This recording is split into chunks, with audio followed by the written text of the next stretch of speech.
नमस्कार, मी आहे माऊली चव्हाण फ्रॉम यवतमाळ. बघा, व्हिडिओ बनवण्याचं कारण तुम्हाला सांगतो, इथे व्ह्यूज वाढवण्याचं नाही आहे बरं का.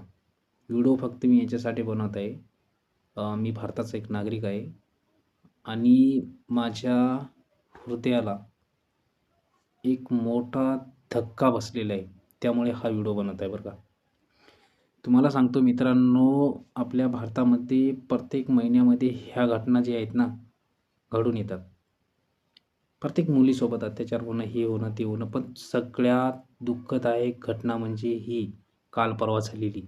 एका छोट्याशा 3 वर्षाच्या मुलीवर बलात्कार होत असेल आणि दगडांनी त्याच्या शरीरावर जर मारहाण होत असेल आणि रक्तबंबाळ झालेली ती चिमुकली जर समजा एका झाडी-झुडपात फेकलेली आहे, तर एवढा मोठा अत्याचार जर आपल्या भारतामध्ये होत असेल,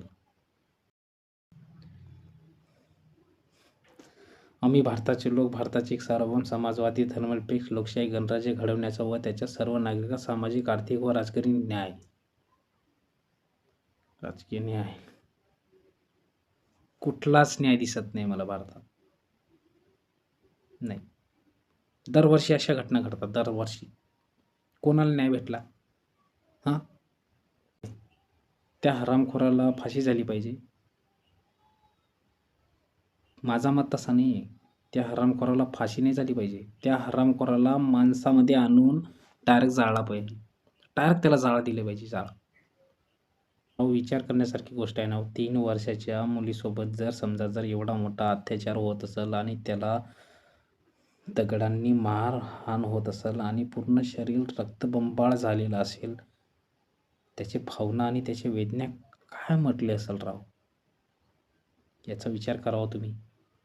अशा हरामखोरांना आहे ना डायरेक्ट जाळायला पाहिजे. एवढा मोठा अत्याचार त्या मुलींना, या छोट्याशा चिमुकलीने सहन केलेला आहे. त्याच्या आत्म्याला शांती मिळण्यासाठी तुम्हाला सांगतो मी, त्याला खरंच तर माणसामध्ये आणून जाळला पाहिजे. तेव्हा त्या मुलीच्या आत्म्याला शांती मिळू शकते.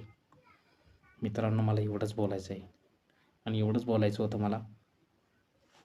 नमस्कार. जय महाराष्ट्र, जय शिवराय, जय शेवालाल.